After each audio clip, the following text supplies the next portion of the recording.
Santiago, yung inyong pagkapasok uli seems to be full of controversy kasi chief of staff kayo, kinasuhan kayo. Wala akong kaso as chief of staff. Ha? Kala ko yung meron kayong 8 Mabaon? million. No. Ano, Yung 8 million. Eh, wala akong nawala. Kaya ho yung 8 million na yan, libre yan. Binali ko lahat ng pera. Ba't nyo tinago yung pera in the first place? Hindi ko tinago. As a matter of fact, it was my mistake. Sabi ko para safe, mag-open tayo ng account. Yung 8 million was deposited sa Centennial Bank, which is RSBS Bank. The question is, why was that 8 million deposited 2 months after it was given to you? Ayun ang research Ay, namin. hindi, nakalimutan ko yun. Dahil ang dami namin pera. Sa totoo, pag pumunta kayo, you will be overwhelmed. Ang pera ng armed forces, napakarami. Wala akong tumapong kahit sa pera.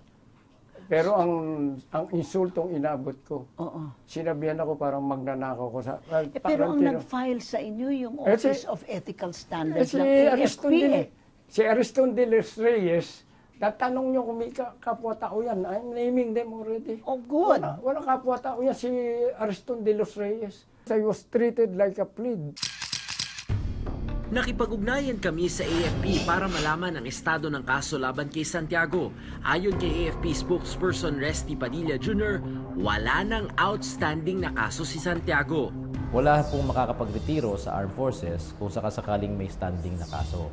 So yung mga kaso na yan ay kinakailangan mailibre o maabsuelto muna sila kung sakasakaling tumatakbo ito bago man ibigay sa kanila ang kanilang retirement pay o benefits. Dahil noong 2005 pa ang nasabing issue, hindi na umano matukoy ni Padilla ang eksaktong nangyari sa kaso ni Santiago. Retirado na rin ang nagdawit kay General Santiago na si Vice Admiral Ariston de los Reyes at wala na umanong kontak ang opisina ni General Padilla sa kanya.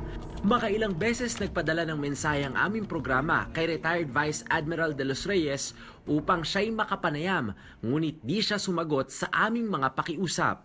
Nagilaman din ng balita si Santiago dahil sa pagbili ng mga luxury cars na ipinagamit sa kanyang mga staff. 15 sedan na nagkakahalaga ng 800,000 pesos bawat isa ang binili noong siya ay commanding general pa ng Philippine Army. Ito ay tahasan umanong paglabag sa Section 12 ng General Appropriations Act of 2002 o RA 9162. Ayon sa RA 9162, mahigpit na ipinagbabawal ang pagbili ng luxurious vehicles sa ating gobyerno.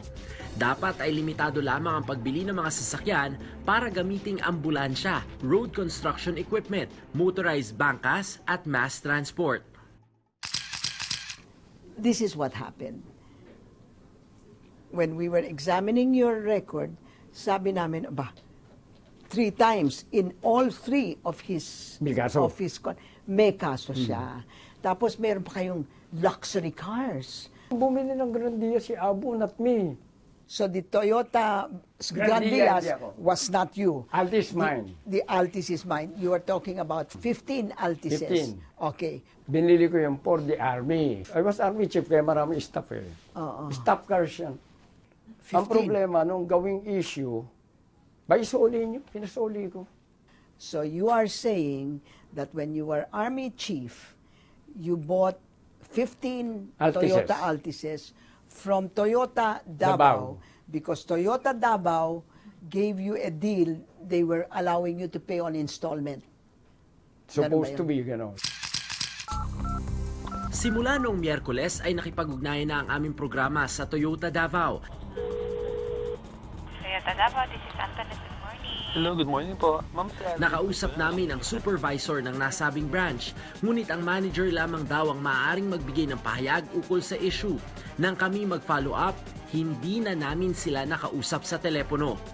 Sige po, i-forward ko na lang po kayo sa travel po. Sige po, thank you ma'am. Nagpadala rin kami ng formal na sulat sa Toyota Davao, ngunit hindi sila nagpaunlak ng panayam o salaysay. May kinaharap ding kaso si Junicio Santiago na isinampa ng National Bureau of Investigation sa Department of Justice noong 2012 dahil sa di umano'y iligal na pagbebenta ng chemicals na sangkap sa paggawa ng droga. Now, when you were in PDEA, kinasuhan na naman kayo. Meron daw kayong pinagbili na yung mga seized or contraband drugs? Mga chemicals ho yan. O chemicals. O Sabi ko sa kanila, anong storya yun? Unang-una, Oo. kung ako may kaso, yung gumawa ng kaso against me, bakit yung destruction facility is still the destruction facility yung ginagamit nila? Kasama sa kaso eh. We were acquitted. Were you acquitted? So that is no longer a continuing case. Basta sa akin, acquitted ako. Sa akin naman, I'm ready to face them in court eh. Oo. Wala na akong pakialam. Bahala kayo sa buhay niyo. Nababalik ako sa gobyerno.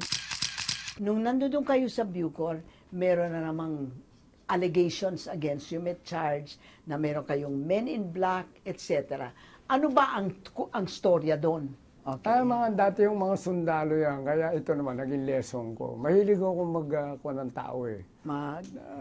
I always want to give second chances to people. Yung men in black, naging lesson yan. Ano ang ginawa nila?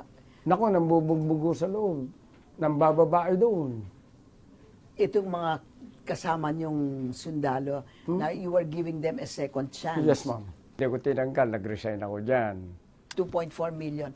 Paano kayo You were one of 10 generals who were millionaire generals. Ano ngayon ang net worth nyo? Hindi ko na ho alam dahil... Pagpasok nyo sa gobyerno, kailangan may net worth kayong ibibigay. Hindi, may papakita ko. Pero alam nyo, guesstimate lang, guesstimate. Hindi ko ho alam, hindi ko natingnan ng wala naman akong planong bumalik sa gobyerno eh. Ay, gobyerno ko yung Dangerous Drugs Board. Hindi, ngayon nga ho. But I left to ipiprepare ko yung salin ko uli. Noong nasa serbisyo ko, ang allowance namin, allowance ng PMA was $100, $320 ang sweldo. Pagkatapos ako, na-assign ako sa Malaysia eh. Doon kayo nakakuha ng pera. Bakit ho hindi? Ang sweldo ko, $3,000 a month. Wow. Tinyente pa ho ako. So you were saving money habang tumataas kayo sa army? Ang nasave ko hong pera dyan, actually, ang magandang ginawa sa amin noon, kaya nag-DTI ako eh. Ang drama ko, commercial attaché eh. Ang akin noon... Ayan ba ang tawag namin dito sa case studio case operation. Racket nyo. Ha? Racket nyo dito. Ma'am, ang maganda rito, yung sweldo namin na $3,000, yung aming military pay was not touched. It grew. So, you're saying that 2.4 million pesos of your net worth during 2004 was money legit. Okay. But you do not know what your net worth is now. Hindi ko na-check. Okay. Hindi kayo pwedeng mag-guesstimate sa namin nyo eh. Taga-Baguio kayo, so you know all this. Yan nga ang problema ko. Salin na naman to. Ayaw na nyong mag-guesstimate. Ayoko. Dahil I'll have to explain right, But you were a consultant for Toyota, so that must have been very... Maliit ang Toyota. Maliit ba? Maliit yan. Ano bang malaking consultancy nyo? Nakakuha naman ako ng 200,000 a month. Sa pakikipag-ugnayan ng aming programa sa Office of the Ombudsman, pinatotohanan nilang na-dismiss na ang mga kaso laban kay General Santiago.